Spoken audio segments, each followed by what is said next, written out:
Hello, everyone. Welcome to the Cacawphony. Hope you're holding out while you're hunkered down.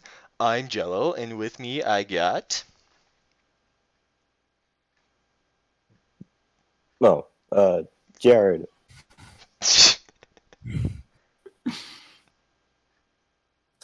And I'm Psiah. I'm Contra, and I'm not funny. Well, that's alright. I'm funny looking enough for all of us. But we don't have face cams, so hey, there's a plus. So, I'm, yeah, this I have episode. one. Sorry. All good. It's going Uh, great. Look, this is part of our charm. We are a mess. I've had a lot No worse. editing. No editing at all. So on this non-edited episode, we are going to talk about Ruby. By that I mean the girl, not the show, but also the show, but specifically the girl, Yes, and not Hold the on, I gotta team, get the my girl notes on out the for this team. one. the red-haired Ryan Hood girl on the Yes, team in the show. And I would like to exactly. point out that her hair is red, not black. It is a very, very dark red. And I as thought it there was- gets thinner, more light comes through it, so it starts to be more visibly red. But when it's thick, or the light's at weird angles, it absorbs pretty much all the light, so it looks black. Oh Ooh, man, I they thought it should was be a spilling gradient. them celebrity things. They should be spilling the celebrity tea right here. Oh my god. Oh, and since Jello forgot to do this episode Hurtful. of the Canopy podcast was sponsored by Merlot Industries. Please go buy Grim Eclipse. Wait, hold on. It's not. Holy shit! It actually is like not a gradient. Yo, Well, I see, can look, it's an see. educational experience for me. Yeah, no, if you actually watch the show and pay attention to it, where it's red is not consistent with if she had dyed it. It's consistent with where the lighting is. See, that's like a detail that I don't think I would have ever gotten because I'm too busy like not paying attention to the show. Oh my god. No, it's I- because I'm like I looking can at see other where things. this podcast is going. Yes, we just spend. The It's whole a very time educational talking about our hair. podcast, Jello. You know, I Yeah, would we- actually consider this foreshadowing to a number of points I intend to make today. it's Wonderful. gonna be things that I didn't notice that I probably should have because I was too concentrated on wardrobing because that's funner to me. It's going to be a lot of me needing to herd cats. So, my dear cats, tell me, what were your initial thoughts on Ruby as a character, just all the way from Volume 1, or even the Red trailer if you want to, and kind of how they evolved over time? To me, I just knew that she was going to be like the center character and like the main protagonist. But yeah, she's pretty cool and everything. Yeah, don't know exactly how she'll. We know there are big plans for her, but we don't know them yet. So I'm just kind of hoping they're good and all. Yeah. So, in my case, I started with the show all the way back when the Red trailer first came out. So, Red trailer, I was definitely expecting, a silent, tortured badass like everyone else. Then she shows up in the show. She's a bit of a goofball. Not as bad as Weiss was for me in terms of like Whiplash, but yeah, I just expected her to be that kind of shonen protagonist, goofy without having that much substance to them beyond, I'm going to do it and I'm going to be great. And yeah, that has changed so much. So I also started with like the red trailer. I was like super young at the time. I don't actually remember my exact age because I can't do math. Anyways, I had initially seen it and literally my first thought was, oh shit, so this is just gonna have cool fights and that's just gonna be it. It's just gonna be dead fantasy again. Which I wasn't like entirely not okay with because I like dead fantasy. And then as it went on, I was as like I started to show.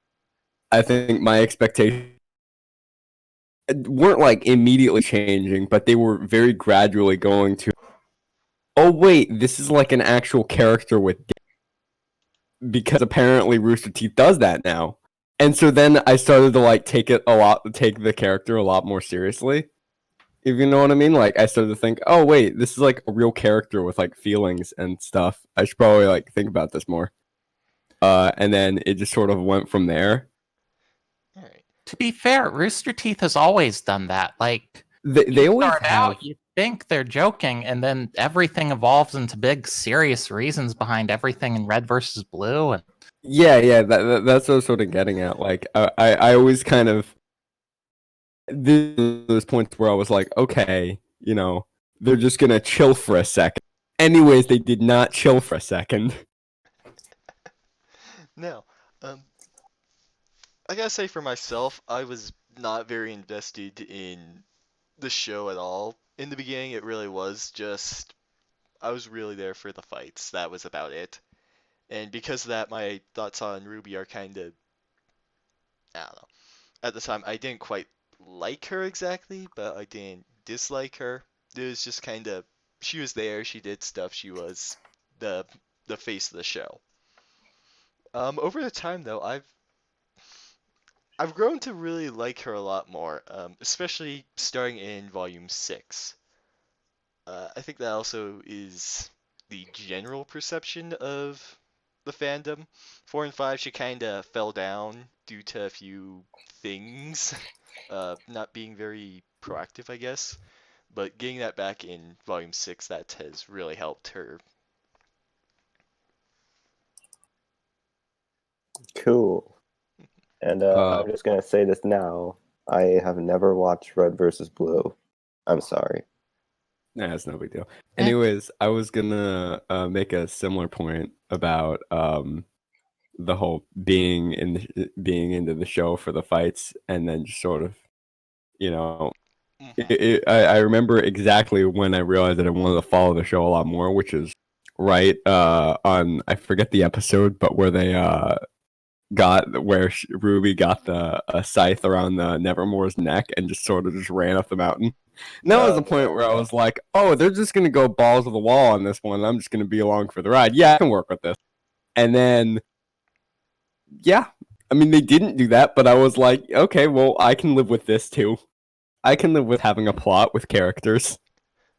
I was honestly only into the show for the music at first. It took Volume 3 to finally get me invested in what was actually happening. Huh. I Music is an only interesting one. the music in Ruby is awesome, and Jeff Williams in general is just a great composer. Like his stuff is a lot more better than most of the rock music I normally hear of. I mean, I like a lot of the music, but like the music in the show is good, but for me the main limiting factor is that there is not a lot of diversity in sound, if you know what I mean. Like All right. Well, whatever, before that's off topic. Yeah. before we get back up in topic, I do have to give points to Alex Abrams. He's the one that does the score. He did all of it in Volume 7. But getting back on track, I think Contra, you wanted to kind of talk about Ruby's design specifically. You want to talk about So kind of when it comes to costuming, Yeah. because this is something that I actually know about, I'm gonna go off the most recent outfit because that's also the most visually interesting one. Because honestly speaking, the original outfit, it's there, but everything's so matted that you can barely see most of the small details. Oh, thank you. They Finally, use someone that doesn't like the early stuff. I love the not- early it's stuff, not honestly. detailed. Like, So They So just I have s- charm. I saw this recent comparison between it put Winter in Volume 7 right up against Winter in Volume 3. In Volume 3, she looks completely washed out compared to Volume 7. That's Like, because in Volume 3, they had actual lighting. Let me rephrase that. The lighting They was had dynamic always lighting. It was yeah, different. yeah. They Volume 1 didn't and light or yeah, Volume 1 and 2 always had lighting, but like a friend told me that around volume 3 was when they got the lighting right, which is why like a lot of stuff looks very pale and everything. Basically, yeah. To that point, I believe I'm forgetting this just because I don't. Well, I do lighting, but I don't do CGI lighting. They started baking in to the textures around volume 4, which overall was probably a better idea because, as we saw with 3, everything was significantly more washed out because everybody's skin tones were a lot paler, to the point where the environment made it just, the environments and the models just didn't mesh together very well, and so they were like, yo, we need to just bake in the lights to the textures, and then they did, which is why there's a lot more visual differences, and why they probably had to just redesign the entire characters, which was good overall. But Yeah. um, Oh wait, we were talking about her outfit, right? yeah, what I was gonna say regarding her outfit is that there's a lot of like visual storytelling, not as much as I would like, but there is a decent amount, mostly regarding, how when you look at these things, there's a proper way to wear a lot of the outfits that she wears, and then there is kind of how she does it, because it's one of those things where it's like a field modification, except it's really not. It's more just it's more comfortable this way, the way I do this, so I'm gonna wear it like belt. Is one of them where it's way off to the side, which honestly works really well because you can see there's also some weight to that. It makes it feel more real, I guess, because ammunition is not as heavy as whatever's in that sack there. I'm not sure what it is, but it's probably heavy. It's probably stuff, but or like the leg strap bag is an interesting little detail where it's like, I personally probably wouldn't think to do that because I don't think when I design outfits. But then you also have like how the just sheer amount of leather straps makes sense because this is it. Because she doesn't have access to things like polymers and nylons and all that stuff. Yeah, Even though she does. I think I like Ruby's outfit. I like how her first outfit, her signature look, it's kind of like fitting for her mindset because she's still kind of has like something that tells you she's a little girl. But then around the time of Atlas, you'll see that she's like a fully grown woman, and like it's not just her design, her outfit that changes, her hair as well. So you know that her tastes have kind of grown since Veil around that time. Everything's if you don't mind me. And her Mistral Arc outfit, it's one of my favorites, honestly, just because of how like Victorian and everything it looks. Actually, I want to bring up something about her hood. I know that a lot of times people are just like, oh, she's Little Red Riding Hood. Of course, she has to have it. She doesn't always put it up. In fact, she fairly rarely puts it up outside of like establishing shots and emotional shots. But that's kind of the thing. It's always up. Symbolically, she is masking herself from the world. That hood, that cape that she even wears in her school uniform is kind of representing that she's kind of putting on the play. She's kind of putting on the show.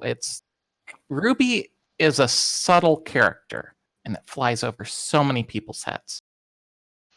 All right, well, I think that's a kind of good segue into the next bit. Can you kind of elaborate a bit about that, Psiah? Yeah, so I was actually watching a review not all that long ago that it got to a portion where I was talking about Ruby in Volume 7, and the whole thing was a bunch of complaints about, oh, Ruby doesn't react to this, oh, Ruby doesn't react to that, oh, Ruby doesn't show any emotions. And they're putting up the images of the scenes, and I'm sitting here and I'm watching her. I'm watching her react. I'm watching her try and hide these reactions that she's having. I'm watching her try to be stoic, and the guy just said she was stoic all the time, but she's failing. It's getting through the cracks, and just phenomenal job by the animators to get the little eye motions and everything else that shows she's not as okay with it as she seems. I know a lot of people call Ruby a paragon, but I don't think she actually is one. I think she's trying to be a paragon because that's what she Yes. thinks she has to be. Now that you're kind of talking it out, I think I can see that. That would be an interesting thing. I think it would be something they would want to do, knowing the writers, especially with Miles and Carrie. They like doing these little twists. I mean, Jean was he had all this shonen set up, and now he's still very much a support. But if they were to do, if I was to get into that kind of mindset and say, what are some of the most common tropes and what can we do about them? I was looking at Paragon. You do someone has to think that they're a paragon, I but don't they aren't quite. I don't see I don't see Ruby as a hold on Google searching a person or thing viewed as a model of excellence because she's kind of far from that honestly. Well, that's not quite how it Um, works in writing. A paragon is someone that generally does good for the sake of good and inspires others to do the same. They're Oh, Ruby, generally she does that. unflappable characters, and they just don't react that bad to bad things that happen. They never change their mind. If they question themselves, it's over as soon as they get a good talking to from their mentor figure or girlfriend. Hmm. it's very much like a shonen archetype. Like Yeah. you see Paragon, you see like a lot of characters, ones that I can't name off the top of my head because I don't watch a lot of. Tanjiro from Demon Slayer, he's very much a Paragon. Hmm. Like all he wants to do is kill Michael Jackson. wait, what? Yeah, don't worry about it. That sounds like Anyways, something for another day. Superman and yeah, Captain America are great examples. yeah, Hmm. Oh, yeah, I see now. and, Also, and I guess Ruby. that sounded extremely out of context. Just saying I, right now. I guess the way Ruby's been written, it's like she's trying to be a paragon, but she's not very good at it. Like, She's there's all these times where it's like, oh, she's doubting herself, and then she's like, oh, I probably shouldn't react here, but she still can't help reacting in subtle ways. And Mhm. I think we got a really good example of this in Volume 7 in how she lied to Ironwood. I mean, she thinks she's doing the right thing. She has reasoning for this. I'm not going to argue about it, but she does have reasoning and she thinks she's doing the right thing, but it just really doesn't work out. yeah.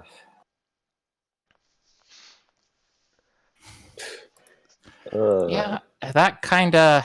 There were so many things that did go wrong all right at the end there. Yeah, I kind of like how they set up her fall. Like, she Yes. had everything going right for her for a bit. They just saved the city, and then. And then all it Mhm. took was Salem to do a Yo Mama joke and get her to start losing it. But it was so much more than that. Like, yeah, It it's a fun was. joke, It was. but I know there's much more than that. She just saved the city, but then this immortal evil person just comes up and tells her that her mom had some sort of affiliation with her, and now that since her mom's dead, she just basically destroyed the hope Mhm. of Ruby ever thinking that her mom was alive of some sorts. Right. Well, Because remember, like they didn't tell her exactly what happened. I no. think because at the time Ruby was too young to understand. So Right, and they didn't quite know. But let me put on my best Wolf impression here and kind of argue his point. One of the things that he's really believes in is for this scene a lot. Excuse me. Um, Crap. I'm obviously not a very good wolf, but the thing here was with the silver eyes. Ruby had a anchor for her, and that was Summer. She idealized everything for her, all this protection and stuff, and when Salem speaks of Summer and how she failed, that kind of knocks Ruby's feet out from under her, and she no longer has that anchor. Because of that, and because that's how she taps into her silver eyes, that they start going haywire. So, Mhm. yeah. You could say that Ruby, when she is trying to fulfill this Paragon archetype, which she is trying, Hmm. she's trying to be the image she saw of her mother. The image where she only got it as a child.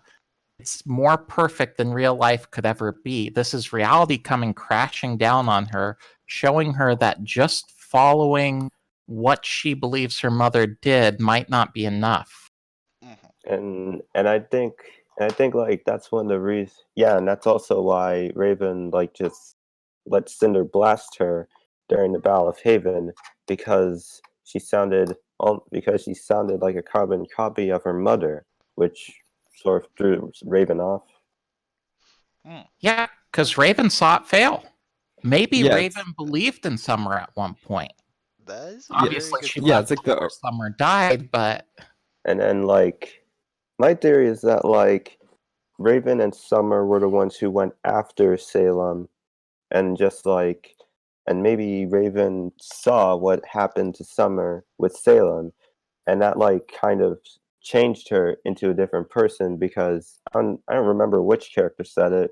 Maybe it was Yang or Tai or whatever, but it was said that like Raven was a totally different person at one point, and like after and I guess that like after Summer died, she just changed completely into this different person, and it's like that's one of the reasons why she didn't want Yang to continue traveling with Ozpin because she lost her teammate.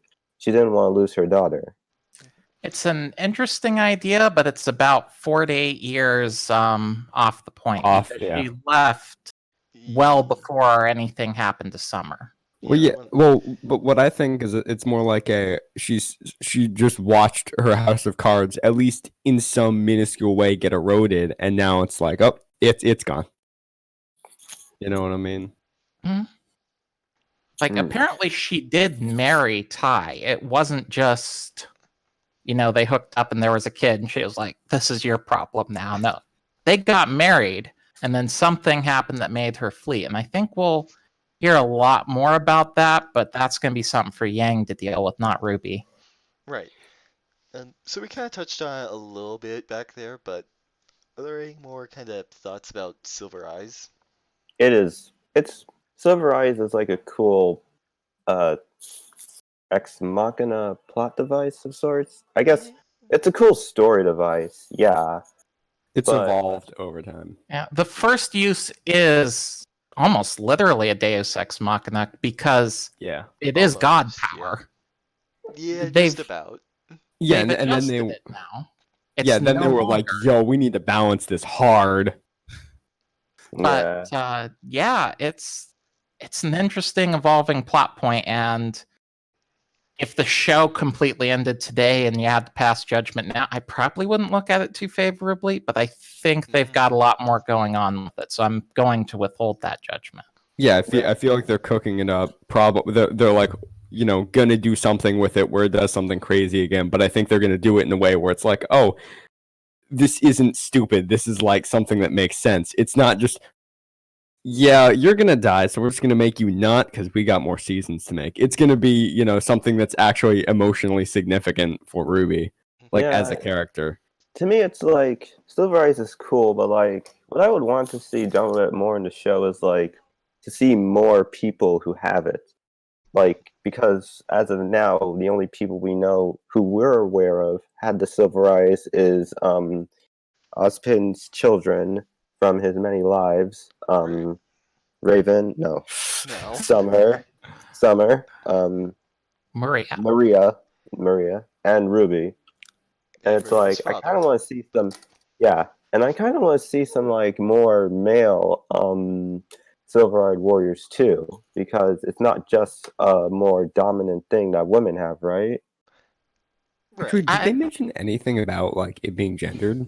No, they haven't. No, because like Ozpin's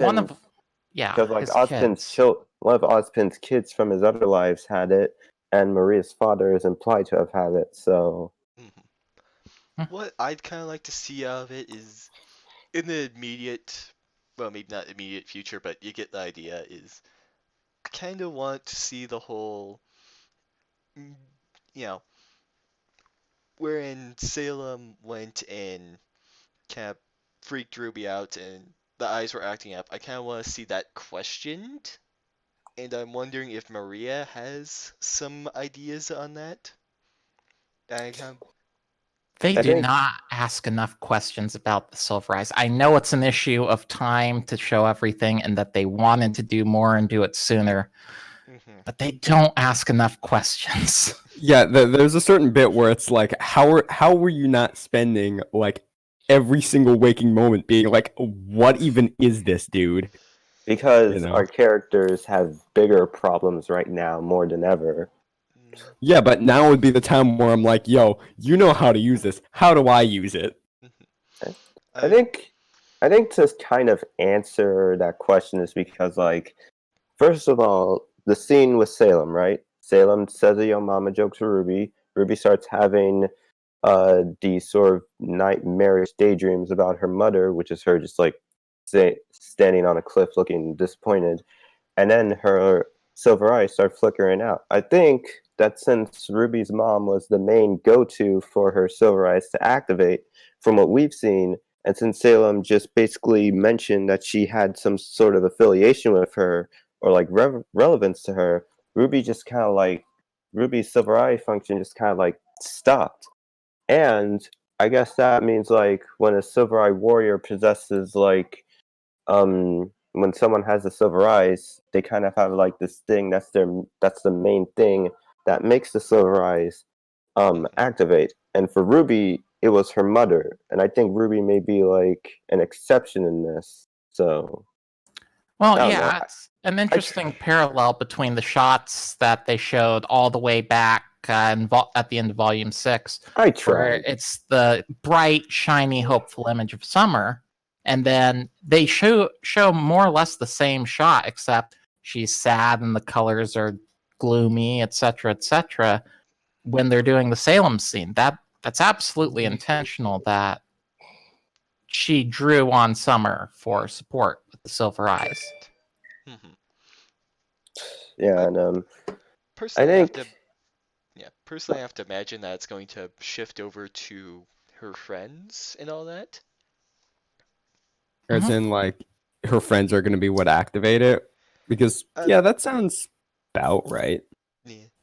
You know what I think might be interesting, and I would not at all put this past Rooster Teeth. The silver eyes are not the key. No. She's the last of the dying people with this power, and they end up not even being that important because they do like to subvert things like that. Hmm. yeah, it's I mean, also I there's also gotta think be that like that scene where I think like the scene where we always see Summer at like the cliff. My own idea is that like that's a place that her and Ruby used to go to frequently, almost religiously, a lot during back when Summer was alive, and that's why Ruby has so many memories or visions of her there because that's the main place they always go to, and it reminds her a lot about her. Plus, her grave it. is there, so I was Yeah, that about to cliff say. always comes up as a visual motif. It might not have been repeated instances. It could have just been one very important instance, though. yeah, but like but I Or mean like that's just a spot they always visited or went to because it was Summer's favorite place. So might not I'm even be. going. Yeah, might not even be that. Might even be just because it's the grave and Ruby doesn't even remember Summer too much. I'm Mhm. going to call it now that we're gonna have a scene in some volume later that's going to be Summer and Ruby on that cliff, and it's gonna be like Summer either teaching, yeah, probably teaching Ruby about like what a huntress is and all that. Kind of Eh, this Thor and Ragnarok scene when he's talking with Odin. I No? No, I I mean I don't. It's gonna be more like a, hey, this is what I do. Anyways, I gotta go. And then ultimately that's the last time Ruby ever sees her, and then we see that come back, and then it's a fight with Salem. It could just be that a cliff is a very striking visual. Like, they Yeah, might not I have think put this much thought into it. I It think we're might just starting look to cool, dig into it a which bit. it might just look cool, which it does, but Mhm. Shoot. Oh, and I'm okay. I both I both do and don't like the idea of Summer being dead because, like, oh no, Ruby's mom's dead. But at the same time, I like it because narrative purpose. But I'm kind of riding on the idea that Summer's kind of alive and is just locked up in Salem's place somewhere, and Salem's just been taunting her all these days, basically. Yeah, we could go forever back and forth on that one. I've read plenty of fanfics that cover that. Mhm. Most of them not appropriate. Oh, I bet Okay. they aren't. Well, I suppose. that's for the after hours. Yeah, just talking about Summer, then we'll probably be on this topic a while. Kind of throw Yeah. out some thoughts on Ruby's relationships with other characters. I think we Uh, covered Summer pretty well. I'm just gonna pick one. Let's start with Weiss. White rose, white rose. Say with me now, white rose. Okay, I'm kidding, but Ruby's relationship with Weiss is it's kind of an interesting one. You know, they first started out as this Weiss being the pompous, posh, uppity girl, and Ruby just being this all natural, down to earth kind of person, and I you know, wouldn't call her down to earth, but No, and like I Yeah, she's absolutely like would the not. worst. and it's like opposites attract and everything, but like, you know, later on it kind of developed into a more, you know, good buddying relationship. I mean, they work well together, they have these nice chats from time to time and everything, and it's just kind of cool to see that developed into something more. They were literally made to complement each other, which is they were. part of why it makes it such a good ship. They were designed to work together as combat team partners, but when the things that make you work well that way also work well in like more romantic relationships. So that's a big part of why White Rose is so popular. I still see it as kind of a platonic thing. It could go either way, either platonic or intimate, but I prefer it as platonic, along with a bunch of other ships. But we're not talking about ships right now. We're talking about Ruby and her relationship with with her Yes. friends. So yeah, I gotta say, Which I enjoy the dynamic between these two and how it kind of started, how it evolved.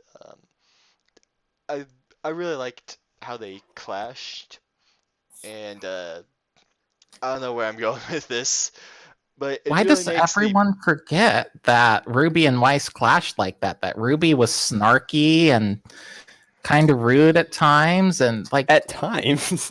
like they completely forget about that entire arc of Ruby's character, and it gets excluded in so many things where she's just pure sugar 12-year-old child. Yeah, no, it's like they directly opposed each other for a solid minute at the beginning there, and probably still do to a degree. Like, Oh yeah, uh, but it's kind of.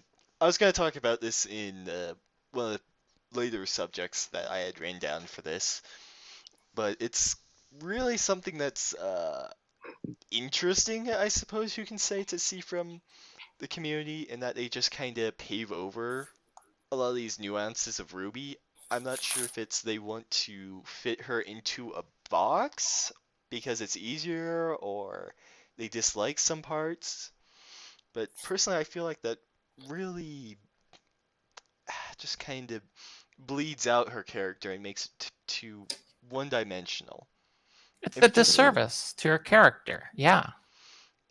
uh, and I am sorry to say this, but it's a lot of that why I dislike White Rose is because I've seen a lot of things that I just they don't really work for me because of those aforementioned reasons.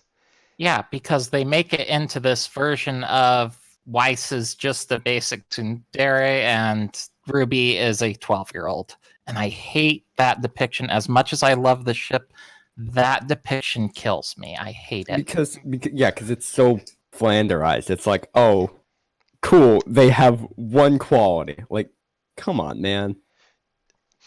You know something yeah. that I really liked about a chibi episode. I think it was like adults versus kids versus pups.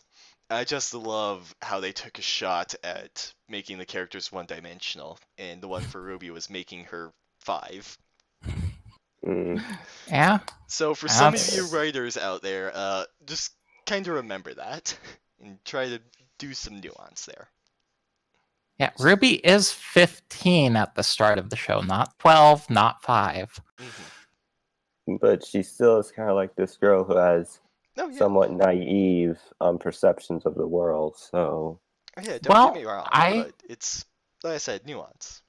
I have an interesting view on that as well. This idea that she has this naivete is, I mean, to some extent, it's definitely true because she doesn't necessarily know Yeah. everything. She's a bit of a fish out of water at times, but I think it's a big part of her coping mechanism from past trauma. Again, it's this repression, it's this masking, it's this I'm going to shove all this down and replace it with cheer and feelings and make everyone else happy. Like, she Watch. wants to take everyone's pain on to herself, hide it away, and make sure everyone else is happy. yeah, Yeah, and that's she her wants voice to be the act- perfect and her leader. voice actor too, Lindsay Jones. She said that like once Ruby starts realizing and like putting together all the trauma and whatever that's happened to her over the course of the series, then that's when she'll really start to like lose it. Yeah. Repression does not work. Yeah, she's gonna have that whole house of cards fall out from under her, and then it's gonna be a really bad moment for her. Mhm. Yeah, watch. Why? I've done that. I've been through that. It's awful. Like, there's a reason why I'm known for hurting Ruby in my fanfics. And it's basically because I went through that. I did what she did, and I identify with that. Alright, well, This reminds me actually a lot of. Have you ever seen, or has anyone here played Valhalla, No. the game?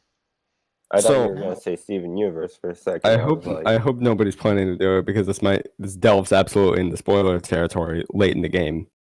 But the main character has that exact same thing happen to her where she basically forgot, moved away, repressed all memories of an ex, and then she found out what happened to that ex due to the ex's sister, and then her entire house of cards kind of fell out from under her, and then at that point for a solid like week she was just a total wreck.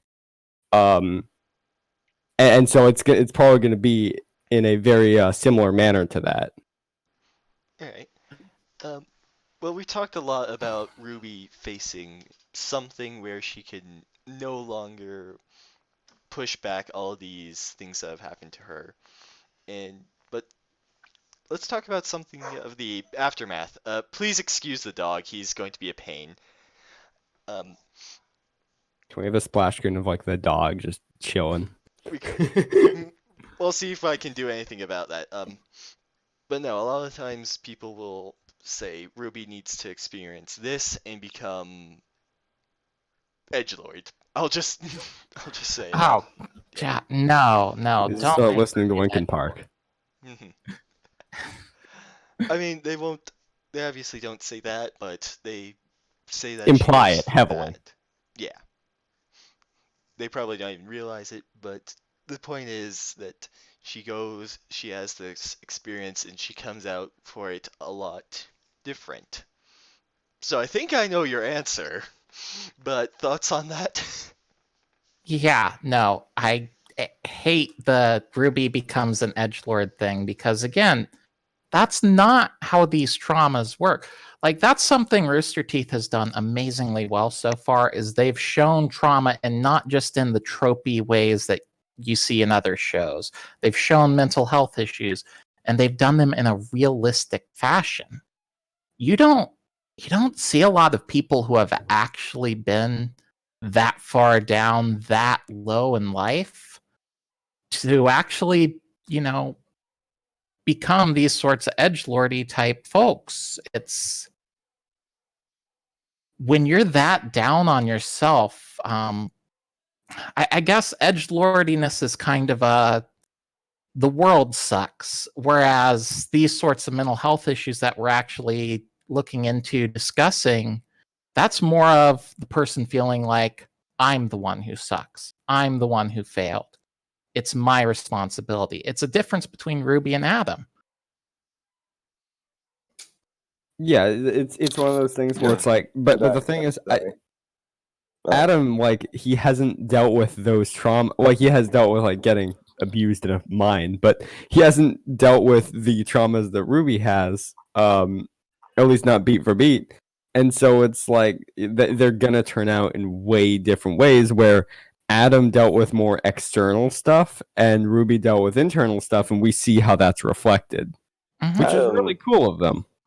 Adam just kind of like, I mean, I know he had trauma, but like he didn't handle it like the best sort of ways, just taking everything out in frustration. So He became an abuser from his abuse. yeah, he became the very thing that he saw. Darn it. He became the thing that hurt him over time. Well, to some extent, but Right. yeah. Just hurt myself, so I'm gonna be back. And the scary thing is, that's real. That's how it really happens. That's where a lot of abusers come from. They were Yeah. abused, so they become one. Yeah. Fortunately, Ruby's not like that. Yeah, she never got spanked during her time, so and never got branded. Yeah, so She also has a really good support system for her from her team, her family, her sister. Let's talk about Yang. her relationship with Oh yeah, Yang, she's a character. Oof. and we are not going to talk about Enabler on this podcast because we do not support those types of things. I mean, Let's just we not focus on Some of ships us in to the plot general. column. Yeah. Sorry. If we're not gonna do ships, let's just not do ships. Mhm. and Ruby's relationship with Yang is it's good. Her relationship with Yang is good. Like she's her sister. She's her stepsister. She's been with her since like they were kids. So yeah, I see it as kind of good, honestly. So No need to specify that they're stepsisters. Like, Yeah, it's no not one- genetic. Oh, that's a The joke. blood of the covenant is thicker than the water of the womb. Mhm. I was about to say almost, and that really shows throughout the show because no one has ever said stepsister. Yeah. And uh, even in the fandom, it's almost never said. yeah, well, I have no idea why I just called them stepsisters because like I Well, didn't want people to think they were actual like blood sisters. So Mhm. Well, maybe because we were just talking about Nabler. God damn it. Well, it brings up an interesting point in how they really have created this family around them. Weiss even said this herself that the team is a family. Yeah, because they were better. Because a cat faunus and two other humans uh, are better than a mom who drinks, a sister in the military, a douchebaggy business owner as a father, and just a brother who's just the wise ass douche. So He needs a hug. yes, he does. Yeah, actually, he He needs needs, so like, much. friends and Yes. a hug. Whitley's at a critical junction where he could become Adam. He's at a criminal junction where he can become his father, not like Adam.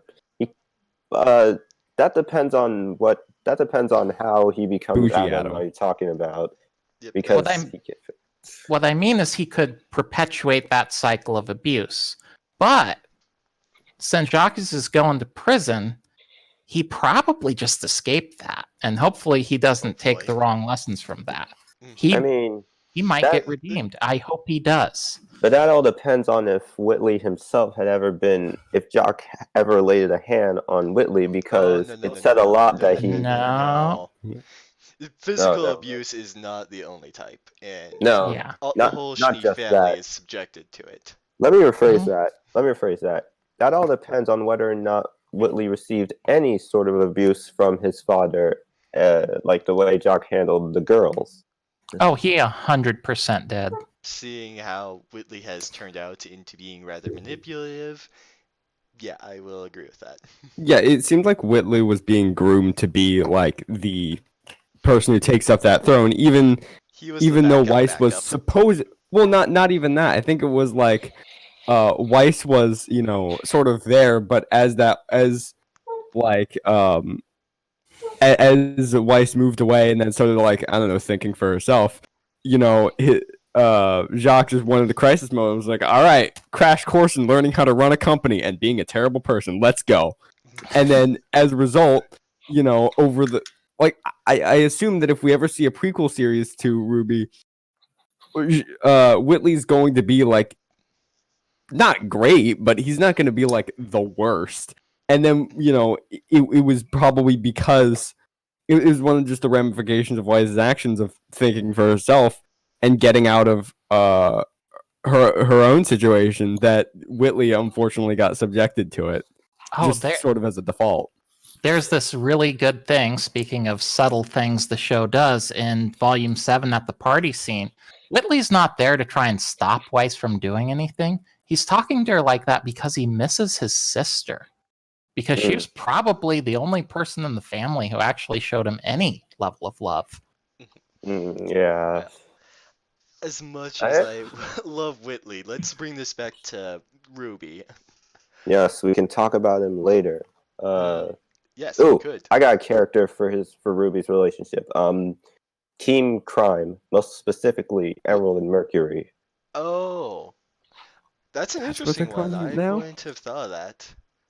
Here's my thoughts on it.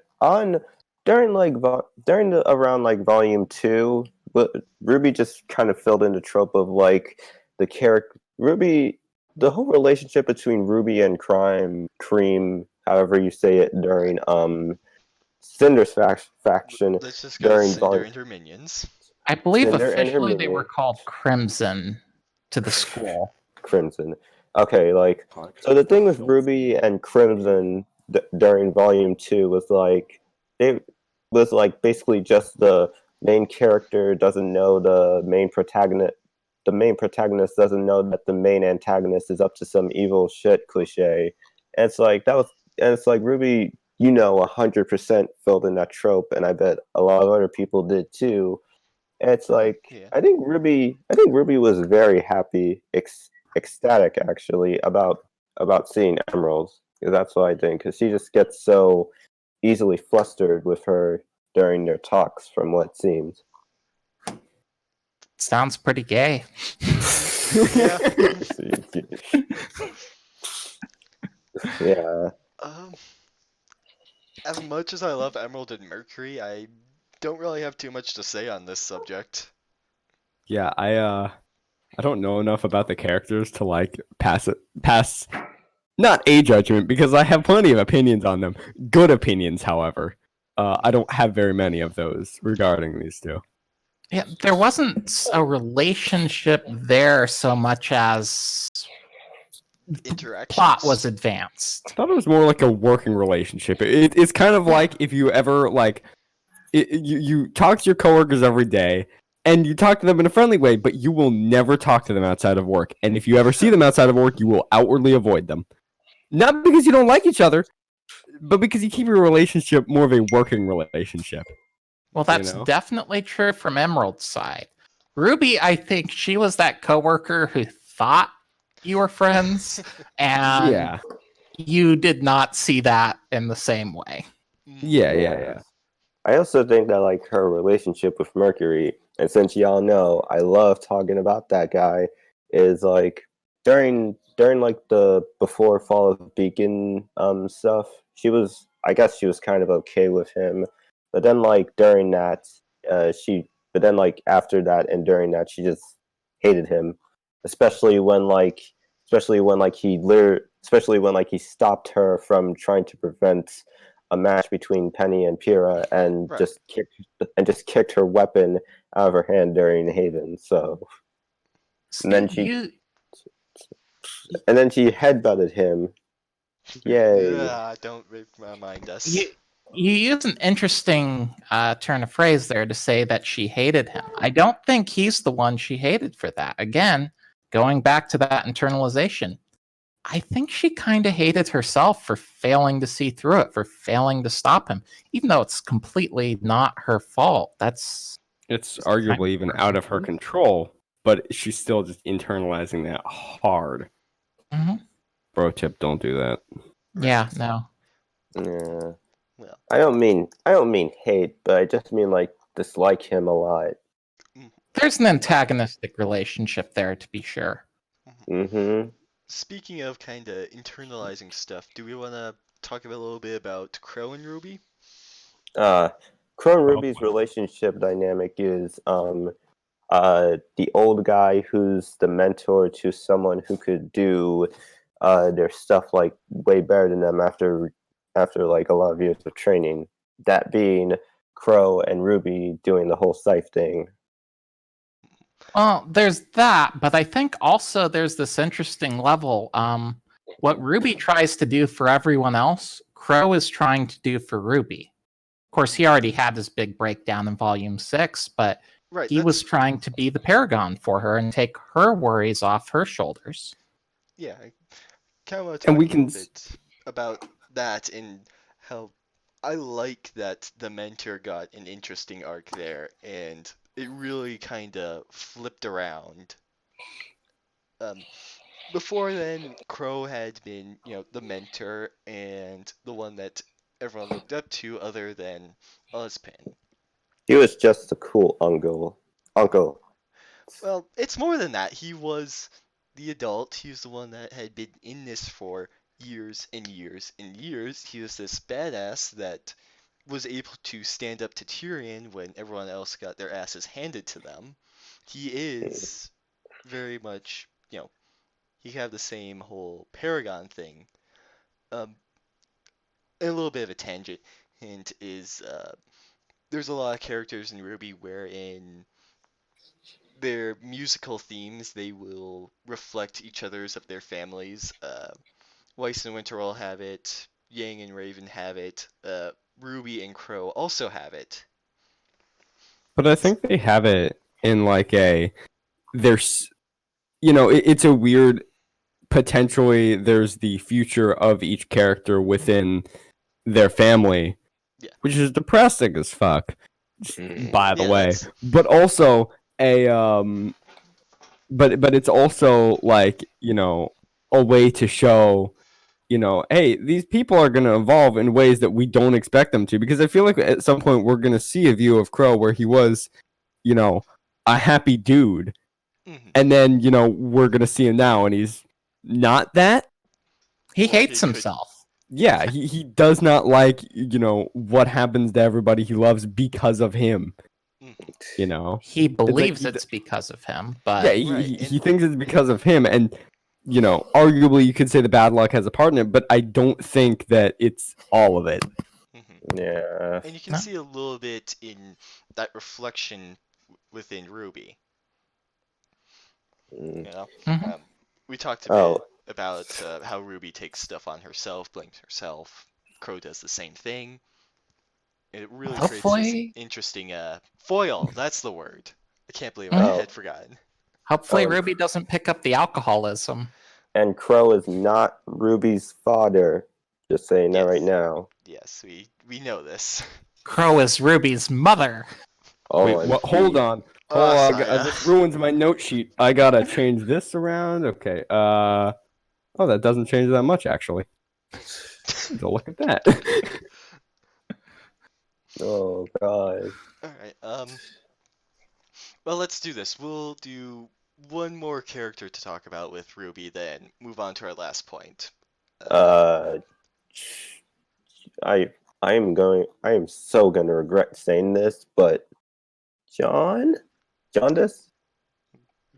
John. His name is That John. was an arc. Yeah, I know. I just Jaundice isn't about their relationship, so we can just ignore that for the purposes of no, this. no, no. I said it. I said it as his full name because, like, sometimes I like to think of that as his full name, Jaundice. But never mind. I'm No. talking about John Mm. specifically. Anyways, um, it's something kind of interesting as they can bounce back and forth between each other. Here in Volume 7, we didn't get much of that because Jean took a back seat. Personally, I kind of like that.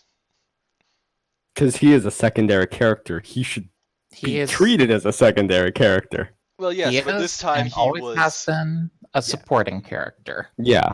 supporting character, yes, but this time he really took a back seat. Yeah. He went like borderline to tertiary character because I can't remember any like major interaction that John had with the rest of the cast. Well, with the rest of the main cast, Mhm. which could just be chalked up to me being very tired when I binge watched the entire series about 4 hours before the finale came out.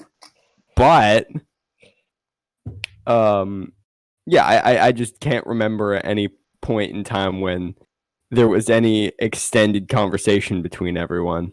Because it feels like they very much communicated through proxies where someone would tell someone else something and then that information would somehow get to John. I think there was that one scene from Volume 5 where all just were like, after Weiss and Yang get reunited with Ranger, the whole team just like sits down and eats and talks and everything, and then we get to see glimpses of them like being young adults and everything. So Mhm. Yeah, So, yeah. that is actually one of my favorite episodes. Don't at me. I know a lot of people are going to be very grumpy about hearing that, but I love that episode. Ren's speech excluded, and the birds thing. Eh. yeah, I like that scene as well, just because of the little actions that happen that like kind of reminds us that they're still young adults, forced out dropouts and everything. So Right. and to me, I guess Ruby and John's relationship, it could be developed more and everything, but for now it's kind of all right. You know, Yeah. there are these two characters who are like fish out of water and everything, and they kind of go well together. So yeah. You know, it's weird. I don't even think it absolutely needs to be developed more because it's not No. because like from a It's personal view, it doesn't seem like they directly complement each other any more than other more main characters already do.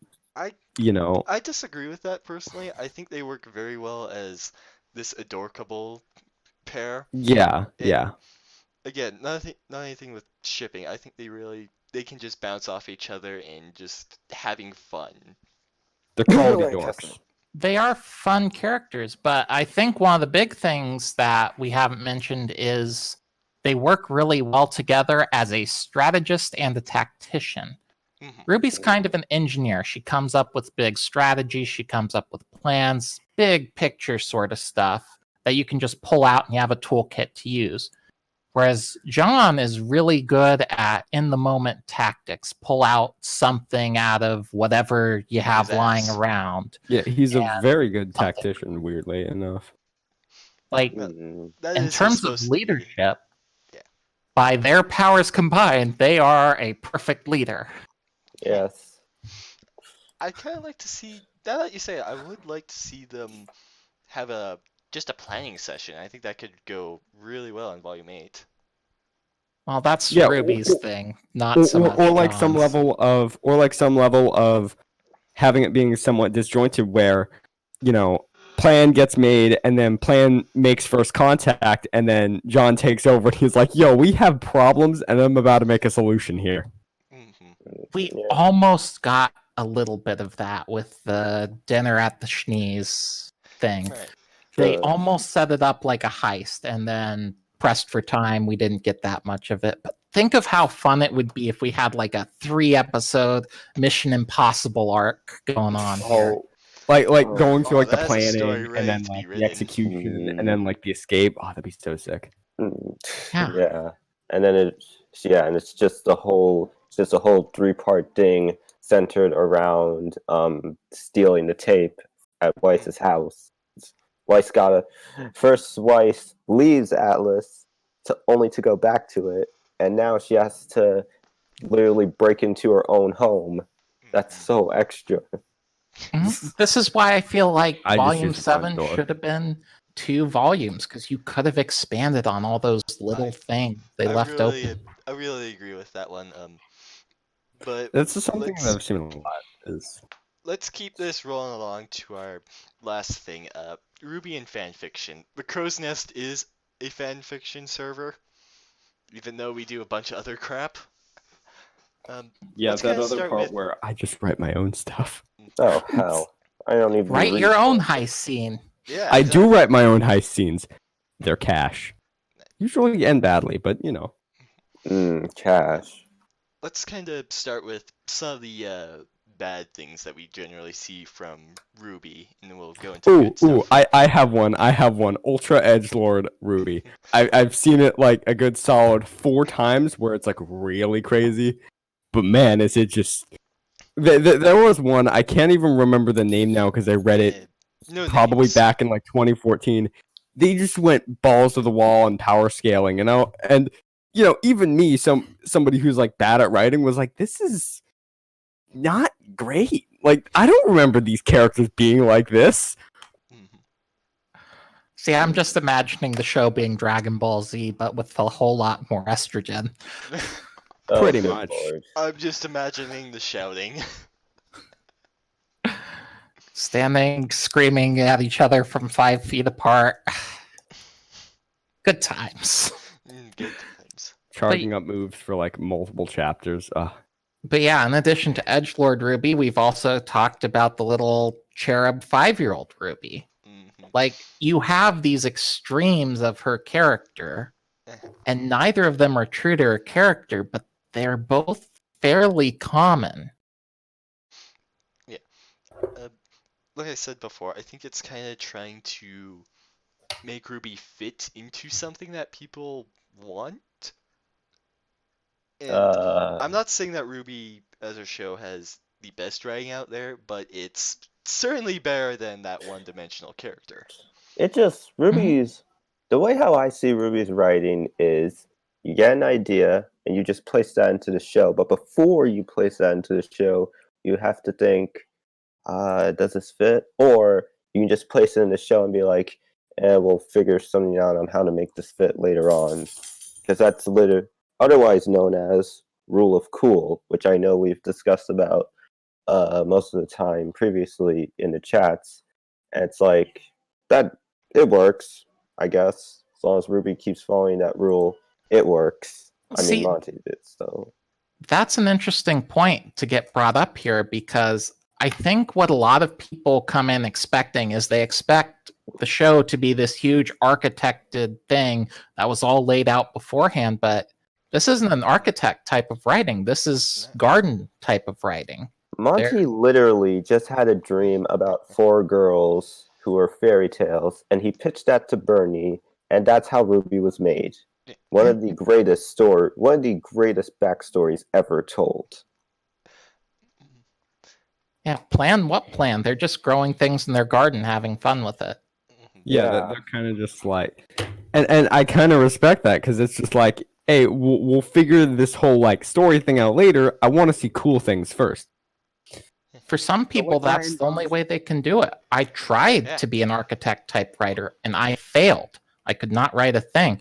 I just started writing whatever came to my head, and it looks like I architected these things when it's all said and done, but I definitely didn't.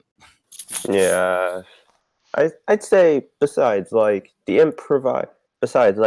the fly writing method is way better than just like playing all it out That's beforehand. not always true. It's really Not always- just not it's always a style. true. Both Yeah, are it's a valid style, and have but, like, advantages. It's Yeah, person to person. Some Yeah. people will do better with one, some people will do better with other. Neither is better or worse. People who are on one side or the other have a tendency to say everyone on the other side sucks, but that's not true. Yeah. Oh, that's a very true statement for a lot That's of not things. true. Oh man, that's And it's like should rethink some opinions here. shoot, what else was I gonna say about this? You think on I- that, let's see. Are there any kind of tropes that your folks kind of enjoy to see a lot? Tropes? Oh man. There are like a million tropes that I enjoy seeing. I For guess when Ruby specifically. Yeah, oh, I have a guilty pleasure. all right. Yes, I Mine know. Mine My- is seeing Ruby get broken and then find a way to piece herself back together. Well, Doesn't always have to be Ruby, but like, I yeah, that yeah, I was shows about up. to say, why do you choose Ruby? I will say this is so I am really enjoying being able to just sit here and talk to you about your writing, by the way. Yeah. So Ruby is kind of, because she represses everything, because she tries to push through and hide things. She's kind of the perfect character because she lets it get to that point where it can explode, where it takes a bunch of work to break them. Like, I love Yang and I love writing Yang, but Yang is comparatively fragile to Ruby. Her emotions will come through a lot sooner. She'll break sooner. She'll get over it faster. Um, Weiss, I guess you can also break like that, but I feel like Weiss breaks in like a different way. Like she has had her House of Cards fall out, so she knows how to cope with it. But at the Kinda, same sorta. time, you know, different things can hurt her, in different ways.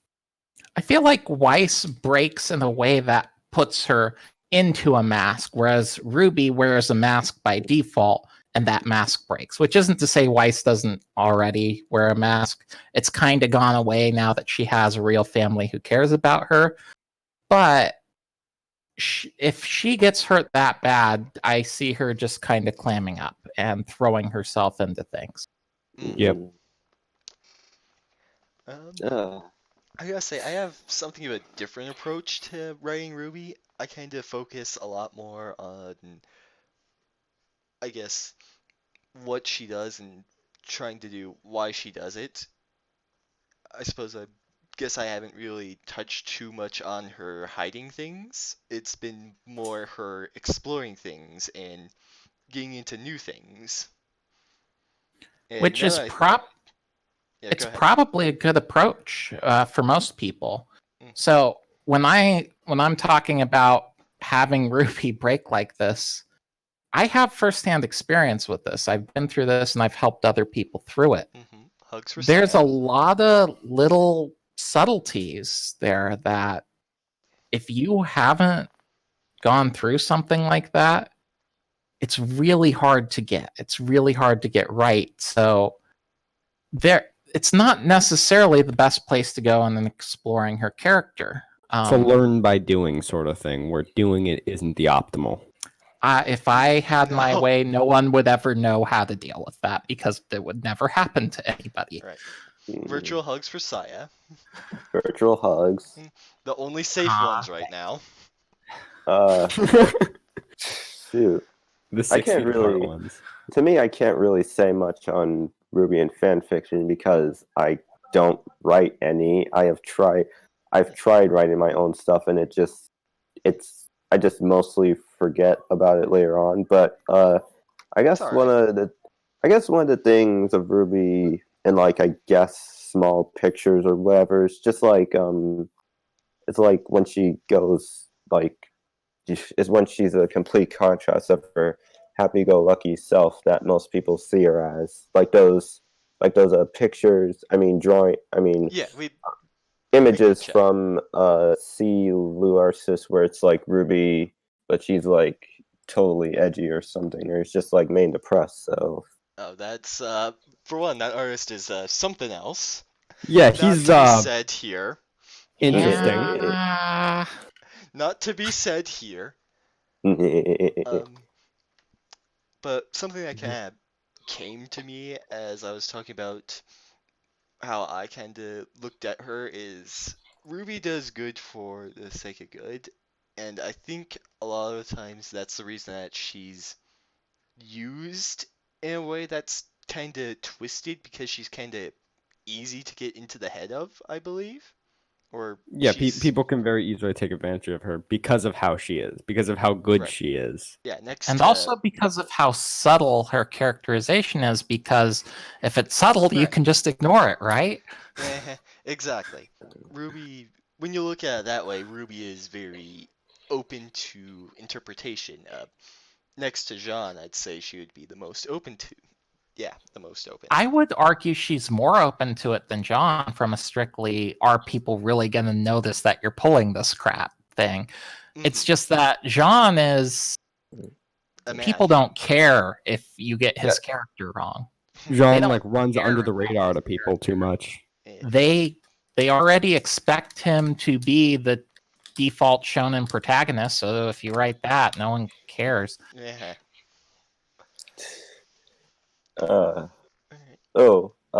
I have another question for this podcast. We'll end it on that one since we're going pretty long now. What? Oh yeah. Oh man, I have two, but you can Choose answer. which one you Condense like it. most. Fine. What are your thoughts on Crescent Rose, and what are some functions of it you miss from the early days of Ruby? It So hasn't lost any functions. Yeah, No, has I it? mean like no, it lost the bottle opener. She could still do that. It's just very violent. to me, Yang it's has like, one built into her arm. That's okay. to It's me, right it's, next to like- the devastating attacks button. it's also next to the seat cushioner too. That's also a function. So. No, what I was gonna say was so because I actually considered building a replica of it that actually functioned based off an M82. 'Cause apparently, that's what I enjoyed doing for fun, is looking up how to mill that stuff. Anyways, what I was gonna say is, so one thing that I've noticed as I've watched the show is that it's not as thick as you think it is. It's really thin, like to an Yeah. uncomfortable degree, which is the one gripe I have with it. Because honestly, it's pretty cool, but it's also just insanely thin. Here's the Relative to like everything else, like everybody else's weapon is decently weighty. It looks decently thick, and this thing looks like it was made of cardboard, which isn't exactly a bad thing because come on, it still looks sick like Yeah, from the I silhouette, guess. but it's still like not weighty at all. It's I'd- funny you use the word weighty because the rifle it's based off of weighs 13 kilograms. It's based off, I think, the M82A2, where it's like, yeah, it's a heavy gun. It uses ammunition that weighs about like a half pound each. That costs way too much money, by the way. But the main thing is that it's just so weirdly, paper mache. I guess I don't want to say that, but like It would have Right. to be the cut though. Yeah, I you think- can't really yeah, Cutting it use doesn't would. really this. would. work Guys, if you've got a fellas. sharp blade and then a big old blunt thing right behind it. Fellas, French there's worked on only it. one. Fellas, just watch as like later on in the show they reveal that there's some sort of metal that clearly doesn't exist in our world that Oh, makes we- all the Ruby weapons just all light and everything. yeah, Yeah, bec- we already that, know that's like the that. only explanation is like a funky metal that can just like make everything significantly lighter because Yeah, if I you mean, like even crunch the way numbers, have you seen how that thing gets swinged around? Like it is not like exactly. It's all it's about not weight distribution. heavy. It's On the about weight other hand- distribution, basically. You people talk about, oh, Ruby, she's not that strong. Well, she one-hand chops through a tree with that thing. Yeah, I did again, snap it's- on that once. That takes about as much force as the main cannon of a tank. Yeah, Like- it's about weight distribution as well. It's all about how she swings it and everything. So yeah. Yeah, And, it's got if I recall correctly, it has a double bladed design, which makes it even more crazy because that means you got to put a lot more force behind it. Well, And it's, actually, it doesn't matter with the tree because the force required to have it just break apart from sheer blunt impact is less than the force it would take to actually cut through it. Mhm. Yeah, and it's like to me, Crescent Rose is a dope weapon. Of course, it's Ruby's signature weapon, so it has to be dope. It's got a nice, but I feel like it's one of those weapons in Ruby that's like overpraised too much for its like you can't see it because I'm doing air quotes, simple weapon functionality because like I- yeah, it's a It's a sword. Scythe? It's a high caliber never- sniper scythe. It's a high caliber sniper scythe, right? And it can change between a melee weapon and a ranged weapon, and that's cool. But it's like a lot of people kind of praise that too much for it being for like how the animation for it kind of makes it look like it could be possible to make IRL. And just a I- disclaimer here: none of the Ruby weapons are able to be made IRL, with some Proceed, exceptions. Forrest. They're And so yeah, that's what I ridiculously feel. Blake's gun is a Glock with a knife on it. It's Yeah, Blake's Yeah, can't that's one. Yeah, that's one of the weapons that I'm fine with. But Ember like Crescent Celica could be Rose, made with a milling machine and a lot of time, and you don't love your hands anymore. Ember Calica and Talaria, Mercury's weapon, are one of those weapons that you would not want to have as a weapon, honestly, because like Talaria just sounds like a broken ankle waiting to happen. I say, quoting someone from another server where I had this exact discussion in, and Ember Calica is one of the It's reasons solid why they don't. nest sound. It's one of those reasons why we don't wear shotguns on our appendages Actually, because the knockback from it alone would mess your arm up. people have put guns on people's arms and it's worked out fine. But what I was gonna say was, if anybody has read Gunsmith Cats, I forget the character's name, lost her legs. Anyways, replaced her leg with a peg leg that also happens to have a shotgun inside it. Of course. Anyways, I really Why like is that Gunsmith funny to Cats. me?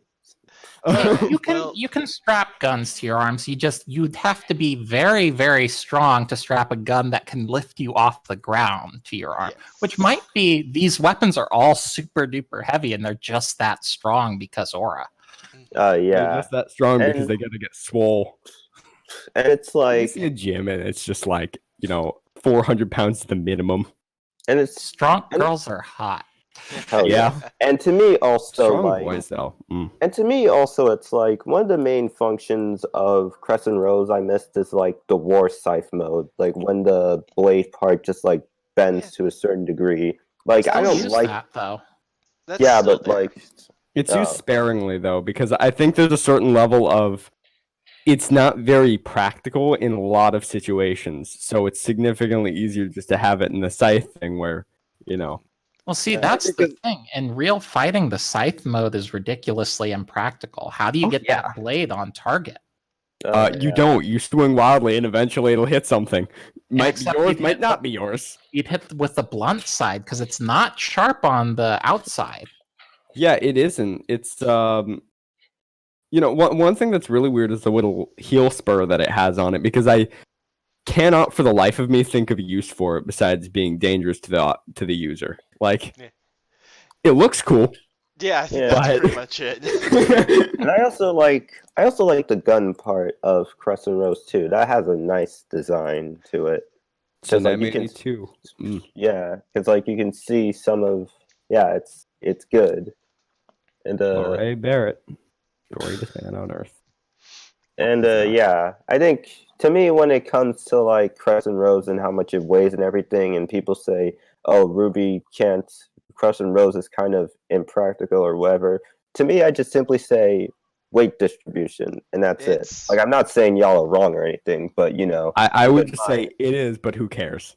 Yeah. but just keep in mind she Really swings cool. that thing a lot, so Mhm. it's weight distribution. How she sends that weight somewhere. So Right. Well, Reminds- I think that's about time for us to wrap this up. This has been the Cacophony. If you guys want to go hang out with us, I can't imagine why. You can find us in the Crow's Nest. We talk Ruby, some other shit, writing, all that good stuff. We'll leave a link down for you. At least I really hope Wolf does. Well, like not and do this it. well, Yes. he probably won't now. and this podcast Out has of been spite. sponsored by Merlot Industries, the It leading really isn't. We don't revolutionary. have any kind of sponsorship. If anyone would like to give us a sponsorship, get in contact with us and join the Crow's Nest. Oh, Wait, so Uh, then who's paying me in glitter for this? I don't know, Yeah, to be Glitter. honest. Why do you want to get paid in glitter? Let's Get paid in Because I'm gold. gay. hey, you can do Yeah, a I can- lot with I glitter. can live with Just that. so you know, you can do so much with glitter. If Ruby was first made on a budget of just $5 Bro. and a sack of potatoes with no potatoes in it, then glitter can get you a long way, my friend. Just so you know. Crescent Rose glitter shells. It's only inconvenient. Glitter bombs. thank you. Glitter everyone. bombs Shoot everywhere. your once if you retreat. Oh look, you have glitter in your clothes for the rest of your life. This has been Like- the Cacophony, and I have been Jelo, joined by these three. Jared, hashtag Mercury is best boy. I regret saying that now with the hashtag. And I'm Psiah. I am very gay, but I am also very purple, and it is important to me that you know how purple I am. Hashtag purple gang. She's really And also purple, by the way. Contra. I'm also here, and I'm still not any funnier. What a surprise! Oh boy. Wolf's probably gonna kill me for this.